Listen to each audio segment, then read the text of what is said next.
அனைவருக்கும் வணக்கம். ஒரு செய்தி ஒண்ணு சொல்லட்டுங்களா? இந்த தேர்தல்ல திமுக ஜெயிக்கணும் அப்படின்னு யாரு நினைச்சாங்களோ இல்லையோ, எம்.கே. ஸ்டாலின் நினைச்சாரோ இல்லையோ, துர்கா ஸ்டாலின் ரொம்ப நினைச்சாங்க. அதுல ஒரு பெரிய ஏமாத்தம் வந்ததுனால 2 நாளா திமுகவுல யாரெல்லாம் திமுக தோல்விக்கு காரணமா இருந்தாங்களோ அவங்களெல்லாம் கூப்பிட்டு வச்சு வீட்டுல கூப்பிட்டு வச்சு ரவுண்டு கட்டி திட்டிட்டு இருக்காங்களாம், கழுவி ஊத்திட்டு இருக்காங்களாம். சொல்ல போனா மருமகன்னா மாமியார் வந்து அவ்வளவா திட்ட மாட்டாங்க, மரியாதையா நடத்துவாங்க. ஆனா சபரீசனை தான் பிடிச்சி ரொம்ப மேய்ஞ்சிட்டு இருக்காங்களாம். ஏன்னா இந்த தோல்விக்கு முக்கிய காரணம் வந்து சபரீசன் அப்படின்னு துர்கா ஸ்டாலின் அவர்கள் நம்புறாங்களா. ஃபர்ஸ்ட் ஏன் திமுக எப்படியாவது ஜெயிச்சிடணும் அப்படின்னு துர்கா ஸ்டாலின் நினைச்சாங்க அப்படிங்கிறத ஃபர்ஸ்ட் சொல்லிடுறேன். உங்களுக்கு தெரியும், கருணாநிதி நினைச்சிருந்தா திமுகக்குள்ள எப்பயே ஒரு முக்கிய இடத்துக்கு மு.க. ஸ்டாலின் அவர்களை கொண்டு வந்திருக்கலாம், அந்த சிஎம் கேண்டிடேட் அப்படிங்கிற இடத்துக்கு கொண்டு வந்திருக்கலாம். ஆனா கருணாநிதி என்ன பண்ணாரு? அப்படிலாம் பண்ண முடியாது, நான் வந்து கட்சியை கட்டுக்கோப்பா கொண்டு போறேன், அவன் கோச்சுப்பான் இவன் கோச்சுப்பான் அப்படின்னு சொல்லிட்டு மகனா இருந்தாலும் மு.க. ஸ்டாலினுக்கு வந்து முக்கியத்துவம் கொடுக்காம அவரே முன்னாடி நின்றுகிட்டே இருந்தாரு. நான் தான், எனக்கு மகனா இருந்தாலும் மனைவியா இருந்தாலும் பின்னாடி இருங்க, நான் தான் அப்படின்னு பதவி ஆசையில முன்னாடி கருணாநிதியே இருந்துட்டு இருந்தாரு.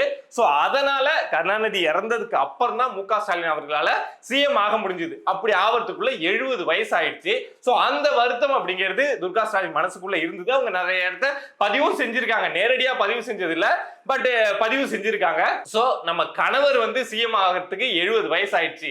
இந்த தவற நம்ம மாமனார் நம்ம கணவருக்கு செஞ்ச அந்த தவற நாம நம்ம மகனுக்கு செஞ்சிடக்கூடாது. நாம ஆரோக்கியமா இருக்கிறப்பவே, நாம நல்லா சுத்தி பார்க்க ஆரோக்கியமா இருக்கிற இந்த டைம்லயே மகனை சிஎம் ஆக்கி பார்த்துடணும் அப்படிங்கிற எண்ணம் துர்கா ஸ்டாலின் அவர்களுக்கு உண்டு.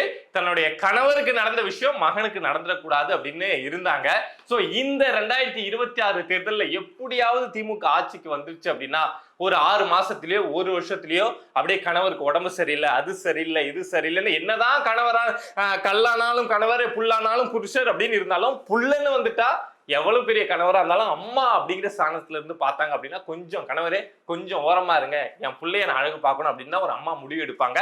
சோ அத மாதிரியான ஒரு திட்டமிடல் வந்து துர்கா ஸ்டாலின் அவங்களுடைய டீமுக்கு இருந்திருக்கு. பட் தோத்து போனதுனால செம்ம அப்செட். மகன் வந்து இனிமே சிஎம் ஆவாரா, இல்ல மகன் சிஎம் ஆகிற வரைக்கும் நாம உயிரோட இருப்போமா, அதை நம்ம கண்ணால பாப்போமா அப்படின்னு நிறைய சந்தேகம் துர்கா ஸ்டாலின் வந்ததுனால சிஎம் வந்து, அதாவது முன்னாள் முதல்வர் வந்து ஸ்டாலின் அவர்கள் வந்து அப்படியே கொஞ்சம் சைலண்ட் ஆயிட்டாங்க. சரி என்னமோ நடந்துச்சு, மக்கள் முடிவு எடுத்துட்டாங்க அப்படின்னு சைலண்ட் ஆயிட்டாங்களா. ஆனா துர்கா ஸ்டாலின் அவர்கள் சைலண்டே ஆகல. எப்படி திமுக தோத்துது, என்ன காரணம் அப்படின்னு நோண்டி நோண்டி அவங்க வச்சிருப்பாங்க இல்லையா, உளவுத்துறை வச்சிருப்பாங்க, பெரிய பெரிய அதிகாரிகள். இப்ப விஜய்க்கு வந்து நிறைய அதிகாரிகள் விஜய்க்கு சப்போர்ட்டா போயிருக்கலாம், பட் இருந்தாலும் இன்னும் திமுகவுக்கு வேலை செய்யக்கூடிய அதிகாரிகள்லாம் இருப்பாங்கல்ல, அவங்களெல்லாம் கூப்பிட்டு ஒரு ரிப்போர்ட் எடுத்திருக்காங்க. சோ அதுல என்ன விஷயம் தெரிய வந்திருக்கு அப்படின்னா, உங்க மருமகன் இருக்காரு இல்லைங்க சபரீசன், அவரு பார்த்து விட்ட வேலை தாங்க நம்ம ஆட்சி போகிறதுக்கு ஒரு முக்கிய காரணம் அப்படின்னு சொல்லியிருக்காங்க. என்ன காரணம் அப்படின்னா, பெண் நிறுவனத்தை வச்சுதான் இந்த ஸ்ட்ராட்டஜி வேலைலாம் திமுக வந்து பார்த்துட்டு இருந்தாங்க, அது எல்லாருக்கும் தெரியும். அதுல ஒரு 50 பேரை இவங்க தான் கேண்டிடேட் அப்படின்னு திமுக எல்லாரும் ஃபைனலைஸ் பண்ணதுக்கு அப்புறம் கடைசி நேரத்துல வந்து பெண் நிறுவனம் வந்து நிறுத்துங்க அப்படின்னு சொல்லிட்டு குறுக்க வந்து இந்த 50 பேரை தூக்கிட்டு இந்த 50 பேரை இந்த இடத்த செட் பண்ணுங்க அப்படின்னு சொல்லி ஒரு 50 பேரை மாத்திருக்காங்க. சோ அந்த 50 பேர் அப்போ சரி ஏதோ மருமகன் ஏதோ நல்லதுக்கு சொல்றாரு போல, கட்சியோட வளர்ச்சிக்கு சொல்றாரு போல, தன்னுடைய மச்சான் சிஎம் ஆகணும்னு சொல்றாரு போல அப்படின்னு திமுக தலைமை குடும்பம் வந்து அமைதியா இருந்திருக்கு. பட் இப்போ எலெக்ஷன் ரிசல்ட்டுக்கு அப்புறம் அதை எடுத்து பார்த்தா 50 பேர்ல கிட்டத்தட்ட ஒரு 45-47 பேர் அவுட்டா, எவனுமே ஜெயிக்கலையா. ஏன் இது? இந்த ஆளு கடைசி நேரத்துல வந்து கொடுத்த 50 இதுல எவனுமே ஜெயிக்கல. என்ன காரணம் அப்படின்னு பார்த்தா, இந்த 50 பேருக்கிட்டையும் பெண் நிறுவனம் சபரீசன் அவர்கள் காசு வாங்கிட்டு, அதுவும் தமிழ்நாடு முழுக்க போகல, சென்னையை சுற்றி இருக்கக்கூடிய இந்த KTCCன்னு சொல்லுவாங்க இல்லையா, காஞ்சிபுரம், திருவள்ளூர், செங்கல்பட்டு, சென்னை, சோ இந்த மாவட்டங்கள்ல இருக்கக்கூடிய கேண்டிடேட்ஸ் எல்லாருக்கிட்டையுமே பணம் வாங்கிட்டு, சேகர் பாபுவும் சேர்ந்து கூட வேலை பார்த்திருக்காரு சபரீசன் கூட, இவங்க எல்லாரும் பணம் வாங்கிட்டு யாரு பணம் அதிகமா தராங்களோ அதை வாங்கிக்கிட்டு அவங்கள வந்து கேண்டிடேட்ஸா நிறுத்திருக்காங்க. கட்சியில அவங்களுக்கு செல்வாக்கு இருக்கா, கட்சி இந்த நபரை வேட்பாளரா நிறுத்தினா கட்சி நபர்கள் வேலை செய்வாங்களா, கூட்டணி கட்சிகள் இதுல இணங்கி போவாங்களா அப்படிங்கிற எந்த ஒரு விஷயமும் இல்லாம காசு கொடுத்துட்டான், சோ நம்ம நிறுவனத்துக்கு காசு கொடுத்துட்டான், அவனை கேண்டிடேட்டா போடுங்க அப்படின்னு சொல்லி சபரீசன் டீம் வந்து அந்த லிஸ்டையே மாத்திருக்காங்க. நான் ஏற்கனவே சொல்லியிருக்கேன், சபரீசன் டீம் வந்து நாங்க ஸ்ட்ராட்டஜி பண்றோம் அப்படிங்கிற வேலையில வந்து தமிழ்நாடு முழுக்க பல தவறுகளை செஞ்சு திமுக கால வாரி விட்டாங்க, அது தெரிஞ்சோ தெரியாமலோ செஞ்ச தவறு அப்படின்னு சொன்னாங்க. ஆனா இது வந்து என்ன நடந்தாலும் பாத்துக்கலாம், நமக்கு பணம் கொடுத்துட்டான் அப்படிங்கிற அடிப்படையில இந்த பெண் நிறுவனம் இந்த 50 பேரை உள்ள கொண்டு வந்திருக்காங்க அப்படிங்கிற விஷயம் துர்கா ஸ்டாலின் அவர்களுக்கு தெரிஞ்சதுக்கு அப்புறம் மருமகனும் பார்க்கல, மக கொச்சுப்பான்னு பார்க்கல, கழுவி கழுவி ஊத்திருக்காங்க. வீட்டுல கூப்பிட்டு வச்சு திட்டிருக்காங்க. சபரீசனை மட்டும் கிடையாது, இந்த பெண் நிறுவனத்துல இந்த வேலையெல்லாம் பார்த்திருப்பாங்கல்ல. இதை பத்தி ஆல்ரெடி சவுக்கு சங்கர் சொல்லியிருந்தாரு. இந்த பெண் நிறுவனம் பண்ணக்கூடிய வேலையாலே இந்த திமுக தோக்க போகுது, இவ்வளவு வேலைகள் உள்ள நடந்துட்டு இருக்கு, கேண்டிடேட் எல்லாம் காசு கொடுத்து வாங்கிட்டு இருக்காங்க அப்படின்னு ஆல்ரெடி சவுக்கு சங்கர் சொல்லியிருந்தாரு. பேரையும் மென்ஷன் பண்ணி சொல்லியிருந்தாரு. இந்த நிர்வாகிகள் பெண் நிறுவனத்துல இருந்துகிட்டு காசு வாங்கிட்டு வெளியில வேலை பார்க்கறான், கேண்டிடேட்டை சூஸ் பண்றதுல காசு வாங்கிட்டு சூஸ் பண்றான் அப்படின்னு சவுக்கு சங்கர் சொல்லியிருந்தாரு. சோ அந்த நிர்வாகிகள் யார் யாரு, அந்த நிர்வாகிகளுக்கு யாரெல்லாம் சப்போர்ட்டா இருந்தாங்க, திமுகவுல எவன் இதுக்கெல்லாம் வேலை பார்த்தான் அப்படின்னு சொல்லிட்டு ஒட்டு மொத்தமா கூப்பிட்டு வச்சு ஒரு குரூப்பே வச்சு கழுவி ஊத்தி அனுப்பிச்சிருக்காங்க. துர்கா ஸ்டாலின் இப்படி பேசுவாங்க நாங்க எதிர்பார்க்கல அப்படின்னு எல்லாம் மூஞ்சி சோர்ந்து போற அளவுக்கு சோர்ந்து போயிருக்காங்க. பின்ன மகனுக்கு வர இருந்த ஒரு வாய்ப்பை இவங்களால இங்க தவறி இருக்கு அப்படிங்கிறப்போ ஒரு அம்மாவுக்கு கோவம் வரும்ல. சோ அந்த கோவத்துல நேற்று கழுவி ஊத்திருக்காங்க. முக்கியமா இந்த கோவம் வரத்துக்கு என்ன காரணம் அப்படின்னா, அதிமுக ஜெயிச்சிருந்தா கூட துர்கா ஸ்டாலினுக்கு இவ்வளவு கோவம் வந்திருக்காது. இங்க உதயநிதி விஜய் அப்படிங்கிற ஒரு இருந்தது, இவரும் சினிமா அந்த போட்டி அப்படிங்கிறது இருந்தது. சோ விஜய் இங்க சிஎம் ஆவறதுனால அதை துர்கா ஸ்டாலின் அவர்களால ஏத்துக்கவே முடியல. நேற்றுல இருந்து அப்படியே ரொம்ப பரபரப்பா இந்த விஷயம் எல்லாம் போயிட்டு இருந்தது இல்லையா.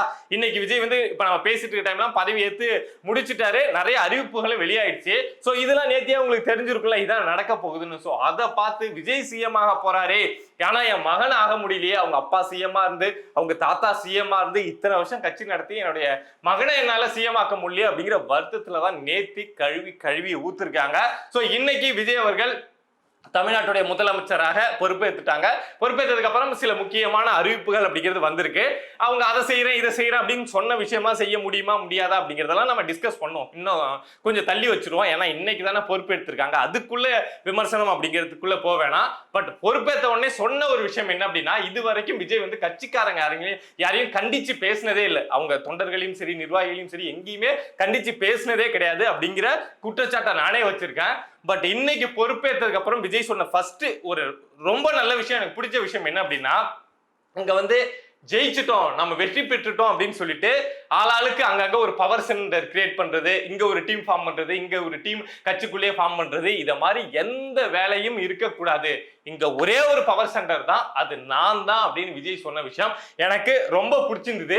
ஏன் அப்படின்னா ஒரு கட்சியில அங்கங்க பவர் சென்டர் உருவாச்சு அப்படின்னா அங்கங்க குறுநில மன்னர்கள் உருவாக ஆரம்பிப்பாங்க, அங்கங்க கட்ட பஞ்சாயத்து ரவுடிசம் அப்படிங்கிறது தானா உருவாக ஆரம்பிக்கும். சோ திமுக அப்படிதான் இருக்கு அப்படின்னு தெரியும். திமுக இவ்வளவு மோசமான ஆட்சி கொடுக்கறதுக்கு காரணமே என்ன அப்படின்னா, அங்கங்க ஒரு பவர் சென்டர் இருப்பாங்க. சபரீசன் ஒரு பவர் சென்டரா, கனிமொழி ஒரு பவர் சென்டரா, துர்கா ஸ்டாலின் ஒரு பவர் சென்டரா அப்படின்னு இவங்க குடும்பத்துக்குள்ள பவர் சென்டர் பார்த்தா 4-5 இருக்கும். இது இல்லாம திருச்சின்னு எடுத்துட்டா கே நேரு, திருவண்ணாமலைன்னு எடுத்துட்டா ஏவா வேலு, மதுரைன்னு எடுத்துட்டா மூர்த்தி அப்படின்னு அங்கங்க பவர் சென்டர் இருக்கிறதுனால அவங்களால கட்சி ஒரு கட்டுக்கோப்பா நடத்துறது அப்படிங்கிறது ரொம்ப கஷ்டமா இருக்கும் திமுகவுக்கு. இந்த 5 வருஷம் மோசமான ஆட்சிக்கு அதுவும் ஒரு காரணம் தான். சோ அந்த விஷயத்தெல்லாம் அனலைஸ் பண்ணி இங்க புதுசா ஒரு பவர் சென்டரை உருவாக விட்டுட்டோம் அப்படின்னா அது கட்சியோட பேரை கெடுத்துரும் அப்படிங்கிற அடிப்படையில விஜய் பதவியேற்ற உடனே இங்க நான் மட்டும்தான் பவர் சென்டர், வேற யாரும் அத மாதிரி இருக்காதீங்க, நான் நடவடிக்கை எடுப்பேன் அப்படின்னு நேரடியா சொல்லியிருக்காரு. இது ஃபர்ஸ்ட் நல்ல விஷயம். இன்னொன்னு என்ன அப்படின்னா, தமிழ்நாட்டுடைய நிலைமை என்னன்னு இருக்கு அப்படின்னு உங்களுக்கும் தெரியாது, எனக்கும் தெரியாது, எம்.கே. ஸ்டாலினுக்கும் தெரியாது, எடப்பாடி பழனிசாமிக்கும் தெரியாது. ஏன்னா இந்த 5 வருஷத்துல அந்த அளவுக்கு மூழ்கடிச்சு வச்சிருக்காங்க திமுக. சோ அதை தெரிஞ்சுக்கணும் அப்படிங்கிற ஆர்வம் மக்கள் எல்லாருக்குமே உண்டு. சோ அந்த அடிப்படையில விஜய் வந்து தமிழ்நாட்டுடைய நிதிநிலை வந்து என்ன நிலைமையில இருக்கு, இவங்க என்ன கடன் வாங்கி வச்சிருக்காங்க, கடன் வாங்கின பணத்தெல்லாம் என்ன பண்ணிருக்காங்க அப்படின்னு ஓப்பனா டிரான்ஸ்பரண்டா மக்களுக்கு தெரியுற மாதிரி ஃபர்ஸ்ட் ஒரு வெள்ளை அறிக்கை வந்து வெளியிடுவேன் அப்படின்னு சொல்லி விஜய் சொல்லியிருக்காங்க. சோ இது ஒரு ஆறுதலான விஷயமா இருக்கு. உள்ள வந்த உடனே கையெழுத்து போட்ட உடனே ஒரு நல்ல மூவ் எடுக்கிறாங்க. ஏன்னா தமிழ்நாடு இந்த நிலைமையில இருக்கு அப்படிங்கிறத மக்களுக்கு கொண்டு போய் சேர்த்தாதான் இந்த திமுக எவ்வளவு மோசமான ஆட்சி இந்த 5 வருஷத்துல கொடுத்துருக்கு அப்படின்னு தெரியும். அதை தாண்டி புதுசா ஒரு ஆட்சியை கட்டமைக்கிறது எவ்வளவு கஷ்டம் அப்படின்னு இந்த மக்களுக்கு புரியும். சோ அந்த அடிப்படையில ஒரு வெள்ளை அறிக்கை வெளியிடுவேன் அப்படின்னு சொல்லியிருக்காங்க. இது நல்ல விஷயம். மற்றபடி இந்த 200 யூனிட் மின்சாரம் இலவசம் அப்படின்னு சொல்லியிருக்காங்க, அது ஓகே, சரி, வந்த உடனே முதல் கையெழுத்தா அதுதான் அவங்க சொன்னதுல லாஜிக்கா போட முடியும். மற்றபடி எந்த 2500 இல்ல தாலிக்கு தங்கமோ அதெல்லாம் அவங்க நிறைவேற்றணும் அப்படின்னா ரொம்ப கஷ்டமான விஷயம். இப்போதைக்கு பாசிபிள் அப்படின்னா அதுதான். சோ முதல் கையெழுத்தா 200 யூனிட் மின்சாரம் அப்படிங்கறத அறிவிச்சிருக்காங்க, வரவேற்கக்கூடிய விஷயம். மற்ற விஷயங்கள் எல்லாத்தையுமே அவங்க வந்து கன்சல்ட் பண்ணி முடிவு பண்ண வேண்டியது அப்படிங்கிறது டைம் எடுக்கும். அதை விஜயும் சொல்லியிருக்காரு, நான் வந்த உடனே எல்லாத்தையும் செஞ்சிருவோம் அப்படின்னு எதிர்பார்க்காதீங்க, நான் நிறைய சொல்லியிருக்கேன், பட் அதை செய்யறதுக்கு கொஞ்சம் டைம் எடுக்கும். நான் வந்து என்ன இருக்கு என்ன செட்டில் ஆகுது அப்படின்னு பார்க்கணும்ல, ஒரு 2-3 மாசம் பார்த்தா தானே என்ன நடக்குதுன்னே தெரியும். சோ கொஞ்சம் டைம் கொடுங்க அப்படின்னு கேட்டிருக்காரு.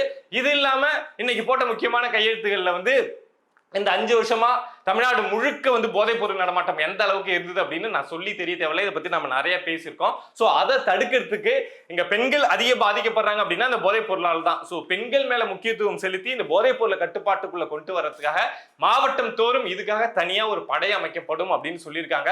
ஸோ அதுவும் நல்ல விஷயம் தான். ஸோ அடுத்தடுத்து என்ன பண்றாங்க அப்படின்னு பார்ப்போம். இப்போவே நிறைய பேர் வந்து விமர்சனம் அப்படிங்கிறத வைக்க ஆரம்பிச்சிட்டாங்க. என்ன வந்த உடனே வெள்ளை அறிக்கை வெளியிடுறாரு, போன ஆட்சி வந்து நீ பணத்தெல்லாம் கொள்ளடிச்சுட்டு போயிட்டாங்க அப்படின்னு சொல்றாரு. அப்படின்னா இவரு சொல்றதை செய்ய மாட்டாரா, இவர் இவ்வளவு சொன்னாரே இதெல்லாம் அப்ப தெரியாதா அப்படின்னு சொல்றாங்க. பட் இப்பவும் விஜய் வந்து நான் செய்ய மாட்டேன் அப்படின்னு சொல்லல. பட் இத மாதிரி ஒரு சூழல் இருக்கு, இவ்வளவு மோசமான நிலை தமிழ்நாட்டுல இருக்கு அப்படின்னு தான் சொல்லியிருக்காரு. பட் அவர் சொன்னதை செய்யல அப்படின்னா அடுத்தடுத்து விமர்சனம் அப்படிங்கறத நாமளும் வைக்கதான் போறோம். பட் முதல் நாளே அவர் எல்லாத்துக்கும் வந்து கையெழுத்து போடுவாரு. 2500 ரூபாய் நாளையில இருந்து கிடைக்கும், 6 சிலிண்டர் நாளையில இருந்து வாங்கிக்கலாம் அப்படின்னு கையெழுத்து போடுவார் அப்படின்னு எதிர்பார்க்கிறது அப்படிங்கிறது தவறான விஷயம். ஒரு கவர்னன்ஸ் அப்படிங்கிறது எல்லாம் இப்படி ஃபிராக்ஷன் ஆஃப் செகண்ட்ல நடக்கிறது கிடையாது. ஸோ கொஞ்சம் டைம் கொடுப்போம், என்ன பண்றாங்க அப்படின்னு பார்ப்போம். இதை மாதிரி நம்மளை சுத்தி நடக்கக்கூடிய விஷயங்களை நீங்க தெரிஞ்சுக்கணும் அப்படின்னு நினைச்சீங்கன்னா மறக்காம பிரபா டாக்ஸ் சேனலை சப்ஸ்கிரைப் பண்ணி சப்போர்ட் பண்ணுங்க. நன்றி.